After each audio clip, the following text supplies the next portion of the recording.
जय हिंद। इस वीडियो में हम समझेंगे कैसे सियाचिन को वापस पाकिस्तान से छुड़ाने के लिए ऑपरेशन मेघदूत चलाया गया, कैसे हम लोग ने ऑपरेशन राजीव को अंजाम दिया और पाकिस्तान ने जो कब्जा कर लिया था कायद पोस्ट, उसे कैसे हम लोगों ने वापस लेके उसे बाना पोस्ट में बदल दिया।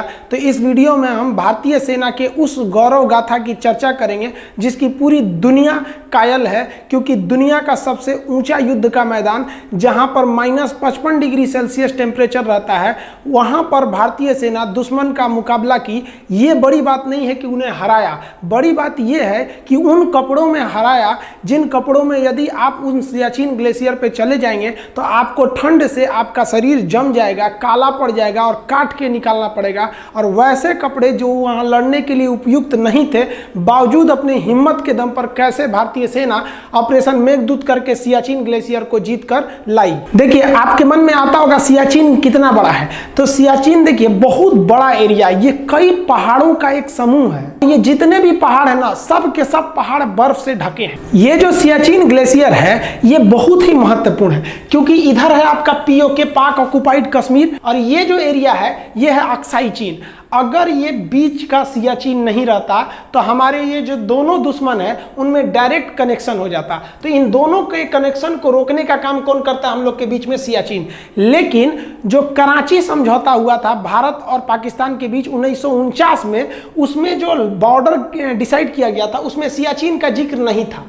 तो पाकिस्तान इसका फायदा उठाना चालू किया 1977 और 78 में। वो यूरोप के लोगों को कहा कि आप हमारे यहाँ आइए और सियाचिन के पहाड़ियों पे चढ़ के देखिए, आप लोग को पहाड़ पे चढ़ने का बहुत शौक है। वो ये जानना चाहता था कि अगर ये यहाँ से यूरोपीय आएंगे और परमिशन हमसे लेंगे तो ये एक तरह का कानूनी कागजात हो जाएगा कि भाई परमिशन हम दिए तो एरिया मेरा है। तो इसकी खबर भारत सरकार को 1978 में लगी। तभी से भारत यहाँ पर सोच लिया कि भैया इस एरिया को खोना नहीं है, क्योंकि इधर से हमारा अक्साई चीन चाइना ले लिया और ये पीओके है। क्योंकि जब हम फ्यूचर में, हम आज नहीं तो कल इस पे धावा बोलेंगे, तो ये सबसे महत्वपूर्ण भूमिका उस समय निभाएगा। तो भारत सरकार इसके लिए मूड बना ली थी। तब भारत ने यहां से अपने सैनिकों को सियाचिन की ओर भेजना चालू किया। लेकिन दिक्कत यह था कि सियाचिन में टेम्परेचर -55 डिग्री सेल्सियस हो जाता है और यहां पर देखिए, यहां -55 लिखे हैं और यहां पर 35 फीट स्नोफॉल होता है। सोचिए, हमारी हाइट 5 फीट 6 इंच है और वहां बर्फ गिरता है 35 फीट, यानी हमसे 7 गुना ज्यादा बर्फ गिर जाता है। यानी अगर हम किसी एक जगह पे रात भर खड़े हो जाए ना तो 35 फीट बर्फ से नीचे धंस जाएंगे। इतना खतरनाक कंडीशन हो जाता है। और वो 6 किलोमीटर यानी 6000 मीटर ऊंचा है। 6 किलोमीटर सीधे चलना आपको कितना पहाड़ हो जाएगा। सोचिए, अगर पहाड़ पर ऊंचा 6 किलोमीटर चढ़ना पड़ेगा तो कितना टफ कंडीशन होगा। और वहां पर इस एरिया को, और ये छोटा मोटा एरिया नहीं है, इतना बड़ा एरिया है, 75 किलोमीटर का एरिया है। इतने लंबे एरिया को एक्वायर करना था। यहां दुश्मन से खतरा कम था और प्रकृति से ज्यादा खतरा था। वहां इतना खतरनाक स्थिति हो गया था कि 3 फौजियों को भेजा जाता था तो उनका कमांडर यह कहता था कि तुम में से कोई एक है जो जिंदा बच के नहीं आएगा, क्योंकि वहां एवरेज रेशियो मरने का यही था। वहां ठंड से इतना भयानक स्थिति था कि पल्मोनरी ऑडिमा नामक एक रोग हो जाता था और फेफड़े सूख के उसमें पानी भर जाते थे। इतना ठंड हो जाता था यहाँ सियाचिन में, इतनी भयानक स्थिति हो गई। तब भारत सरकार ने ये डिसाइड किया, भारतीय सेना ने, कि नहीं अब हमको यहाँ युद्ध करना ही पड़ेगा वरना ये हाथ से निकल गया।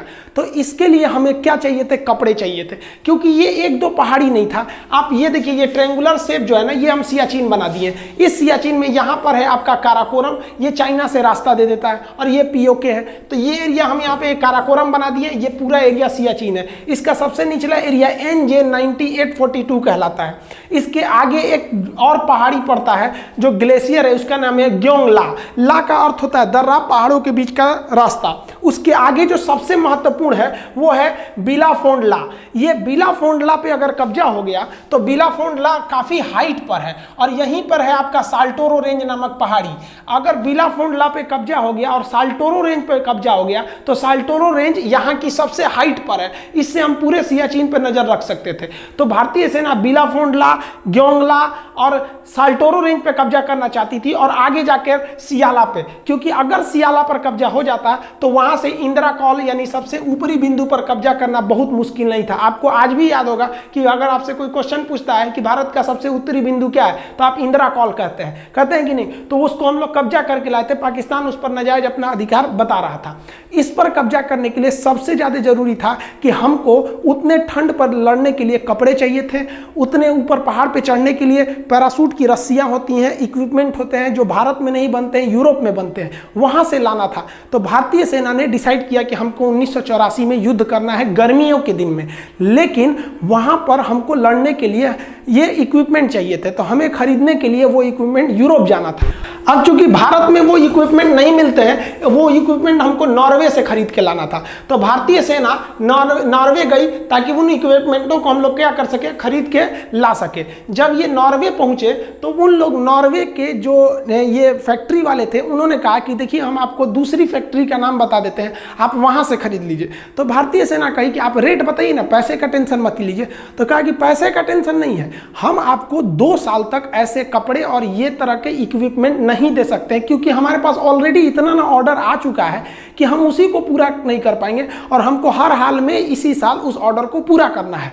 तो भारतीय सेना ने कहा कि चलो भाई हम दूसरी कंपनी से ले लेते हैं, कहीं से भी खरीदना है। तब तक उसी बीच भारतीय सैनिक को दिमाग में आया, पूछते हैं कि खरीद कौन रहा है। तो उनसे पूछा कि आप ये इतना ज़्यादा ऑर्डर किसके लिए ले हैं? तो कहा कि पाकिस्तान का ऑर्डर है।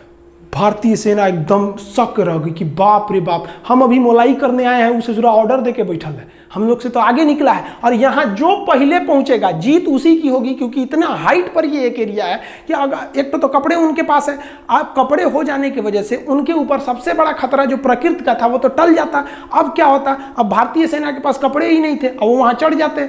सियाचिन में स्नोफॉल की वजह से देखिए ये हालात हो जाते हैं। फौजी जो होते हैं ना आधा धंस जाते हैं, सब इतना इतना धंस के वहां ड्यूटी करते हैं बर्फ के बीच में। और भारतीय सैनिक के पास उस वक्त कपड़े नहीं थे जो इस ठंड को रोक सके। अब भारत के सामने 2 रास्ते थे, अभी मरो या 2 महीना बाद मरो, क्योंकि 2 महीने बाद उन लोग पूरा का पूरा कपड़ा सप्लाई कर देते पाकिस्तान को और तब भारत के पास क्या करना पड़ता।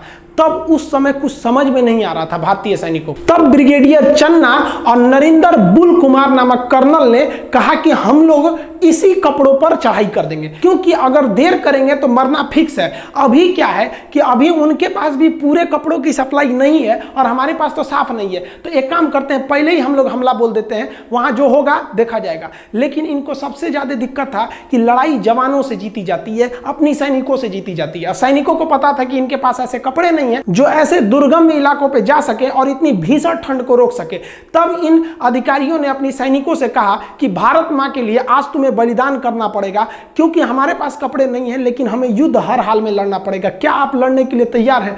भारत के जवानों ने एक सुर में बोला कि हम लड़ेंगे और हम इसी कपड़ों में जाएंगे और आप चिंता मत कीजिए, हम वचन देते हैं हम जीत के आएंगे। और भारतीय सैनिकों का जब ये साहस देखा तो ब्रिगेडियर चन्ना एवं कर्नल नगेंद्र बुल ने तुरंत डिसीजन लिया कि भारतीय सेना को अब कहां पर भेज दिया जाए, सियाचिन ग्लेशियर पर। सियाचिन ग्लेशियर पर हम ज्यादा हथियार नहीं ले जा सकते थे, इसलिए हम लोगों ने मोटार को लेके गए। मोटार एक छोटे आकार का तोप होता है, अपने साथ मोटार लेके गए, आरपीजी लेके गए। आरपीजी जो होता है ना, रॉकेट प्रोपेल जो होता है, ग्रेनेड लॉन्चर होता है। आरपीजी ये ग्रेनेड होता है, ये आरपीजी, ये इसको आप लोग रॉकेट लॉन्चर भी बोलते होंगे। और एचएमजी लेके चले गए, हैवी मशीन गन, ये अपने साथ लेके आप आगे बढ़ने लगे सियाचिन ग्लेशियर के लिए। लेकिन इन्हें ब्रिगेडियर चन्ना ने सख्त आदेश दिया था कि कुछ भी हो जाए उन पहाड़ों पर जाके आप लोग अपना रेडियो सिग्नल मत ऑन कीजिएगा, वरना जैसे आप रेडियो सिग्नल ऑन कीजिएगा वहां पर तुरंत इसकी खबर पाकिस्तानियों को लग जाएगी। लेकिन जैसे हमारी सैनिक ऊपर की ओर बढ़ने लगे तो हमारी सेना का जो रेडियो ऑपरेटर था उसे पल्मोनरी ऑडिमा हो गया, उसके फेफड़े में पानी भर गया, अब उसे वापस ले जाना जरूरी था। तो उसे ऐसे दुर्गम में पहाड़ियों पे जब चढ़ने के बाद उतारना था तो सैनिक उसे उतारने लगे। लेकिन इसी बीच एक और सैनिक की ठंड के कारण इतना ज्यादा उसका फेफड़ा में पानी भर गया कि उसकी वहीं पर मौत हो गई ठंड की वजह से। हमारा एक जवान वहां शहीद हो गया ठंड से, इतनी बुरी स्थिति थी वहां पर, और वहां पर आंधी तूफान भीषण आ गया। उसके पार्थिव शरीर को भारतीय सेना 2 दिन तक अपने साथ रखी थी, लेकिन कर क्या सकती थी, हमारी सेना का उसूल है कि हम एक भी जवान पीछे नहीं छोड़ेंगे। अब उन लोगों ने मजबूरी में रेडियो कांटेक्ट किया कि हेलीकॉप्टर भेजा जाए हम अपने सैनिक को इस तरह से ऐसे नहीं छोड़ सकते हैं यहाँ पर। अरे खूब से खूब होगी, पाकिस्तानियों को खबर ना लगेगी, देखेंगे ससुरन में कितना दम है, लड़ाई होगी आमने सामने की, हेलीकॉप्टर भेजा जाए ताकि हम अपने इस सैनिक का पार्थिव शरीर उनके घर को पहुंचा सकें। भारतीय सेना के चीता हेलीकॉप्टर, चेतक हेलीकॉप्टर ने वहां पर सामान रसद को पहुंचाया, वहां से जितने भी एविक्यूएशन थे उन्हें वापस लेके गया। लेकिन इनकी जो भनक लग गई वो पाकिस्तानियों को लग गई थी और भारत के इन हेलीकॉप्टरों ने वहां पर साजो सामान तो पहुंचा दिए थे, लेकिन वो कपड़े नहीं थे उनके पास जिनसे वो लड़ सके, और पाकिस्तानियों के पास वेल इक्विपमेंट यूरोप से आ चुके थे। और भारतीय सेना ने सबसे भयानक जो भूल किया था वो रेडियो ऑन करके, अब भारतीय सेना की पूरी लोकेशन पाकिस्तानियों को पता चल चुकी। इन हेलीकॉप्टरों की मदद से भारतीय सेना उन ऊंचे ऊंचे पहाड़ियों पर एंटी एयरक्राफ्ट गन रख दी, ताकि अगर पाकिस्तानी एयरक्राफ्ट या हेलीकॉप्टर इस एरिया में आते हैं तो उन्हें मारकर गिराया जा सकता है। और साथ ही बैकअप के लिए पीछे में हम लोगों ने तोप को तैयार रखा था कि अगर युद्ध का लेवल बड़ा होता है तो हमें तैयारी में कोई कोताही नहीं करनी है। ये हैवी रेंज आर्टिलरी जो थी ये बैकअप सपोर्ट के लिए थी, जबकि सियाचिन ग्लेशियर पर इसे तैनात किया गया था एंटी एयरक्राफ्ट गन को। ये छोटे गन होते हैं, इसे उतनी दूर पर हेलीकॉप्टर से पुल करके ले जाया जा सकता है, लेकिन ये हैवी आर्टिलरी को नहीं ले जाया जा सकता था। हालांकि इन सब की जरूरत ही नहीं पड़ी, इतना दम कहां था उन सब में जो लड़ सके भारतीयों से। ठंड में जब भारतीय सेना टेंट डाली थी तो वहां पर इन लोग को आराम करना बहुत जरूरी था। टेंट के अंदर ठंड थोड़ा कम लगती है, तो भारतीय सेना ने एक सैनिक को टेंट के बाहर रखा, बाकी सैनिक टेंट के अंदर रहते थे। एक सैनिक का काम बाहर था, वो हमेशा ड्यूटी करते रहता था, उसकी शिफ्ट चेंज होती रहती थी।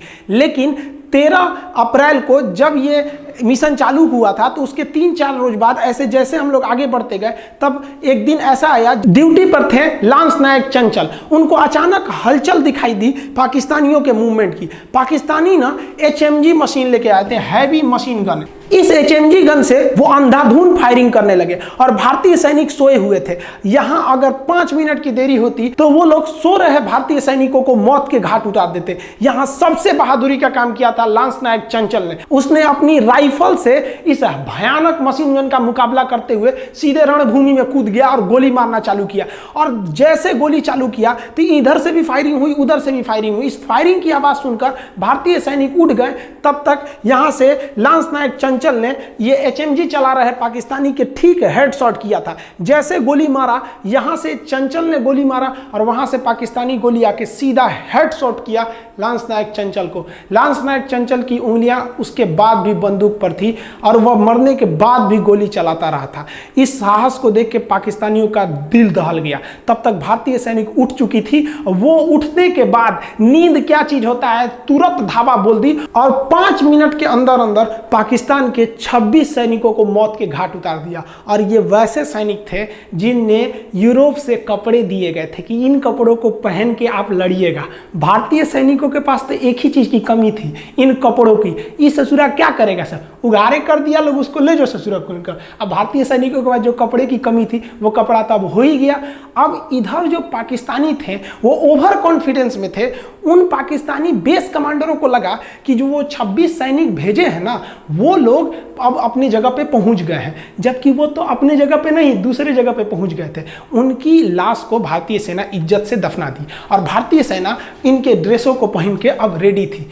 पाकिस्तानी फौजी जो थे बेवकूफ़ सब, उन लोगों ने जो रसद था, जो सामान थी या जो ड्रेस एक्स्ट्रा थे वो ले आके यहाँ गिरा दिया। उनको लगा कि ये जो पाकिस्तानी सैनिक ड्यूटी कर रहे हैं, वहाँ ड्यूटी कर रहे थे भारतीय सैनिक। आज भी वहाँ जो ड्यूटी करते हैं ना भारतीय सैनिक को, पाकिस्तान के पैसे से खरीदे हुए जो ड्रेस भेज दिए थे वही पहन के ड्यूटी करते हैं। सोचिए कितना बुरा लगता होगा पाकिस्तानियों को जब भारतीय सैनिक को जो वर्दी देखते होंगे सब, तो क्या सोचता होगा, ससुरा कहीं का हम खरीद के लाए थे, हमारा वर्दिया ले लिया यहाँ पे। ठीक किया ससुरा, तुमने औकात में रह के लड़ाई लड़ो ना, ये क्या मतलब हुआ, कुछ कर देंगे। इस पहली कामयाबी के बाद भारतीय सैनिक का मनोबल अपने 7वें आसमान पर था और इन्हें अब किसी चीज की कमी नहीं थी। अब ये लगातार आगे बढ़ते रहे। ये ग्योंगला, बिलाफोडला, साल्टोरो रेंज, सियाला कब्जा करते हुए आगे बढ़ते रहे और बहुत ही जल्द देखते देखते भारतीय सेना ने पूरे सियाचिन को अपने कब्जे में ले लिया। ये बिलाफोडला है। अगर यहाँ पर आर्मी पहुँच जाती तो यहाँ से हम नुब्रा वैली, यहाँ जहाँ से नुब्रा नदी निकलती है, वहाँ के रास्तों को हम बंद कर सकते थे।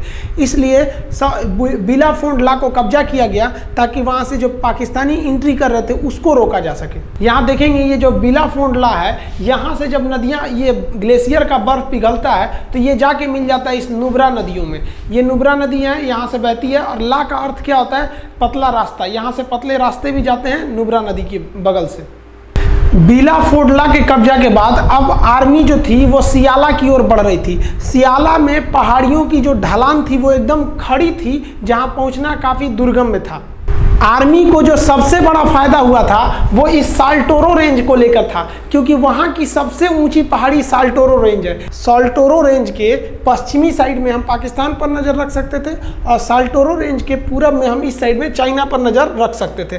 तो उस समय इस पहाड़ी पर कब्जा करना सबसे ज़रूरी था, और इसको कब्जा जब कर लिया गया तब पाकिस्तानियों की रीढ़ टूट गई, क्योंकि यह साल्टोरो रेंज से आप अगल बगल के किसी भी एरिया पर नज़र रख सकते हैं। अब आप सोचिए कि इस दुर्गम पहाड़ी पर चढ़ना कितना मुश्किल होगा। यहाँ से नुब्रा वैली पर नज़र रख सकते हैं, उधर से जितनी भी घाटियाँ आ रही हैं वहाँ से हम लोग नज़र रख सकते थे। तो ये साल्टोरो रेंज को कब्जा किया गया। अब यहाँ से कोई भी मूवमेंट जो थी वो आराम से हमको दिख सकती थी। यहाँ पे देखेंगे कोई भी पहाड़ी रेंज है या किधर से भी देखेंगे। अब ये नुब्रा वैली है, इस एरिया से निकल जाएगी यहाँ पे, और ये एरिया चला जाएगा पाकिस्तान की ओर। तो हम लोगों ने सबसे पहले साल्टोरो रेंज को कब्जा कर लिया। अब जब कब्जे में ले लिया तो नॉर्वे जो था पाकिस्तान फोन किया, महाराज कपड़वा बन गया आपका, ले जाइए कपड़ा। अब यहाँ पे अब बचा कौन है? आप कपड़ा पहन के ईद में घूमिएगा अपने। कुमायूं रेजिमेंट के वीर जवानों ने और लद्दाख स्काउट के बहादुर सैनिकों की दम पर साधारण कपड़ों में भी अजय कहे जाने वाले सियाचिन ग्लेशियर पर भारत का प्यारा तिरंगा लहरा दिया गया। ये जीत पूरी दुनिया देखी कि उन माहौल में, उन कठिन परिस्थितियों में कैसे भारत के महारणबांकरों ने सियाचिन ग्लेशियर को अपने कदमों के नीचे कर दिया था। आज भी वहां भारतीय तिरंगा शान से लहराता है। और 1984 के बाद 1987 में फिर पाकिस्तान ने भारत पे हमला किया और सियाचिन के एक पोस्ट पर कब्जा कर लिया। उसका नाम रख दिया कायदे आजम। जब यह कब्जा किया तो भारतीय सेना का पंजाबी सिपाही सूबेदार बाना सिंह का खून खौल गया, और उसने कहा कि आप मुझे जिम्मेदारी दीजिए, मैं अकेले उसे जीत के ले जाऊंगा। और सूबेदार बाना सिंह ने उस पाकिस्तानी पोस्ट कायदे आजम पर अकेले युद्ध किया और अपनी कंपनी को लीड करता हुआ गया, और पाकिस्तानियों को उनके बंकर में घुस कर मारा। उसके बहादुरी को देखकर भारत सरकार ने उस बंकर का नाम कायदे आजम से बदलकर उस बंकर का नाम बाना सिंह बंकर रख दिया। आज ये बाना सिंह बंकर, सियाचिन ग्लेशियर तो ऊंचा ही है, उसमें भी सबसे ऊंचा युद्ध का मैदान है और सबसे ऊंचा भारत का बंकर है। इसके बाद फिर पाकिस्तानी ने 1989 2 साल बाद फिर हमला किया, लेकिन क्या फर्क पड़ता है भाई, आप हमला करते रहिए, कोई फर्क नहीं पड़ने वाला है। तब से लेकर आज तक सियाचिन भारतीय सेना के नियंत्रण में है। इस प्रकार 1984 में जो भारतीय सेना ने अपना ऑपरेशन मेघदूत चलाया, उसके सामने पाकिस्तानी सेना का ऑपरेशन अबाबिल धूल चाट गया। उसके 3 साल बाद पाकिस्तान जब दोबारा आया 1987 में, तो ऑपरेशन राजीव चलाकर फिर से उसे वापस खदेड़ा गया बाना सिंह के नेतृत्व में। आज भारतीय सैनिक वहां अदम्य साहस से ड्यूटी करते हैं, लेकिन आपको जानकर हैरानी होगी कि इस विषम परिस्थिति में भी हमारी अर्थव्यवस्था चाहे अच्छी रहे चाहे लड़खड़ाती रहे,